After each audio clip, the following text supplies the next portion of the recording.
যুক্ত ক্রিয়াযোগ, সুষুম্না অন্তর্মুখী প্রাণায়াম, সম্ভাবী মহামুদ্রা, কপালভাতি শিখতে চাইছেন? খুব ফোকাস না থাকলে এই জাল থেকে বেরোনো সম্ভব না। এমন জাল বলছেন বা শুনি, তো এটাকে মানে নিজে থেকে চেষ্টা করে কি করে এটাকে করব, সব সময় কি করে করব? আমি কি করতাম, আমি এটাকে প্র্যাকটিস কিভাবে করেছি এটা দেখছো, এটা এইটা নাকের উপরে দিয়ে দিতে পারে কখন এইবার রাখ, এইবার রাখ ও অনেক কসরত করছি, অনেক কসরত করছি। প্রথমে তো বাড়ির সবাই কে কি শুরু করলি, আর আমি পাগলা টাইপের, সবাই জানে, বাড়ির সবাই জানে 9 বছর বয়স থেকে সাধনার জগতে। তুমি ভাবো তন্ত্র সাধনা শিখছিলাম, তন্ত্র সাধনাতে তোমার শ্মশানের হাড় গোড় বাঁশের, হ্যাঁ, যে আগা দিয়ে মোড়া খুঁচিয়া খুঁচিয়া পোড়ায়, তার আগা 5টা আগা লাগে, ছাই লাগে, তোষক লাগে, ভাড় ফেলা যায় না আর পেছন দিকে তাকায় না, ওই চারা লাগে, ওগুলো দিয়া আসন করতে হয়, আর অনেক কিছু। আমার মা এলাও করছিল, ভাবো। বাবা চলো পড়তে, আমার মা এলাও করেছিল বাড়িতে ওটা করার জন্য, অন্য কোনো মা করবে না, কোনো মা করবে না। তো আমি এরকম, সবাই জানে, আমার বাড়ির সবাই। সুতরাং একবার তাকালো, এটা আবার নতুন কিছু। হ্যাঁ, বাস, আর কিছু না, এটা নতুন কিছু জানো, হ্যাঁ। আর হ্যাঁ বলবো এইভাবে, হ্যাঁ, হাসি টাসি নেই তো। পাগল ছিলাম সাধনা, কিভাবে কি করব, কিভাবে পাবো তাকে, কিভাবে পাবো তাকে। পাগল পাগল না হলে কিছু পাবা না। ভালো মানুষ কি পাইছে জীবনে, বল, কিছু পাইছে? বা কি বা দিছে? 2-4টা সন্তান দিয়া সে করছে, বলো হরি হরি বল। গুরু ব্রহ্মা গুরু বিষ্ণু গুরুদেব মহেশ্বর, গুরুরেব পরম ব্রহ্ম তস্মৈ শ্রী গুরুবে নমঃ। যাহার মন বিক্ষিপ্ত সে নানা কিছু দেখে,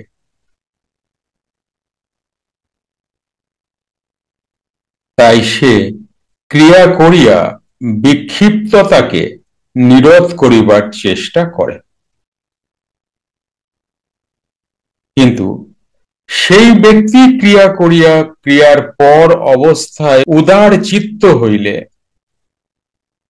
আর মন বিক্ষিপ্ত হয় না। অতএব তাহার আর কোনো সাধনা নাই, কারণ দীর্ঘ সাধনা করায় যখন সর্বদার জন্য কূটস্থে স্থিতি হয়, তখন তিনি আর কি করিবেন।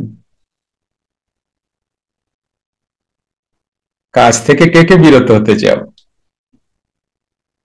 আর কোনো কাজ নাই, সারাদিন কাজ আর কাজ, আর কোনো কাজ নাই, এমনকি সাধনাটাও নাই। কি বুঝতে পারছো?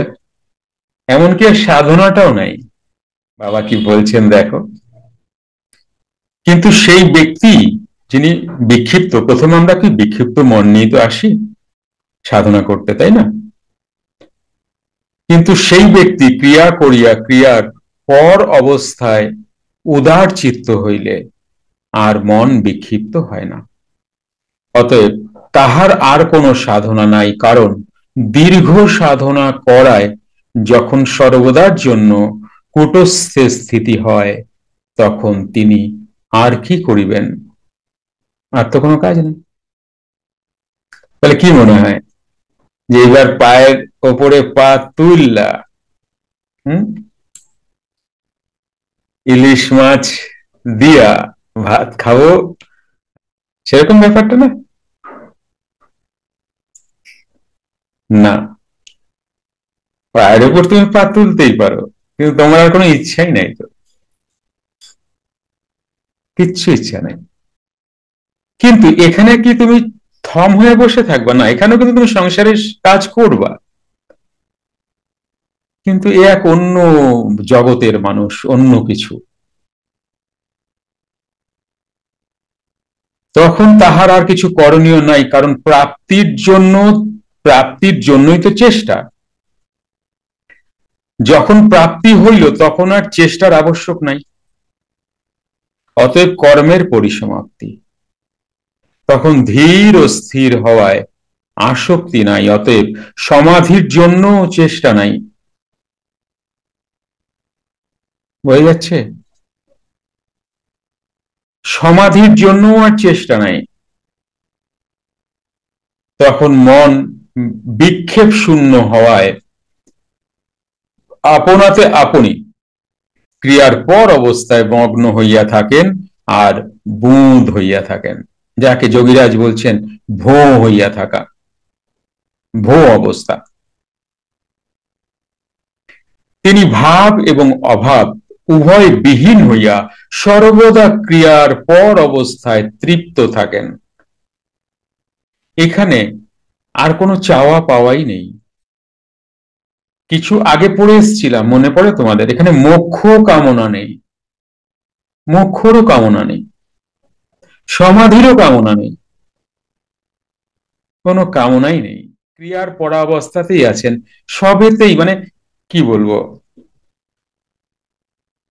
মানে ক্রিয়ার পরাবস্থা মানে তো সেখানে সুষুম্নাও নাই, এই শ্বাস ইরা পিঙ্গলতা নেই, নেই সুষুম্নাও নেই। এই ফেসটা খুব সুন্দর ফেস। তিনি ভাব এবং অভাব উভয় বিহীন হইয়া সর্বদা ক্রিয়ার পরাবস্থায় তৃপ্ত থাকেন। প্রবৃত্তি ও নিবৃত্তি উভয় শূন্য হইয়া যখন যখন যে কর্ম আসিয়া পড়ে তাহাই করেন। তখন তাহার ভবিষ্যৎ নাই, অতীত নাই। কেন নাই ভবিষ্যৎ নাই, অতীত নাই কেন? হ্যালো, খুব সুন্দর করে বোঝো, কিন্তু সিম্পল, বুঝে না। ভবিষ্যৎ নেই, অতীত নেই। কে কে বুঝতে চাও এই কথাটা? কত ছোট্ট একটা কথা, কিন্তু কে কে বুঝতে চাও? ভবিষ্যৎ নেই, সেই সময় ভবিষ্যৎ নেই, আর কি নেই? অতীত নেই। বুঝতে চাও? হাত নামাও। দেখো, সেই সময় ওই অবস্থায় যোগী, আচ্ছা ভবিষ্যৎ আর অতীত কি? ভবিষ্যৎ আর অতীত কি? টাইম, সময়। ক্লিয়ার? বোঝা যাচ্ছে বিষয়টা? সময়, টাইম।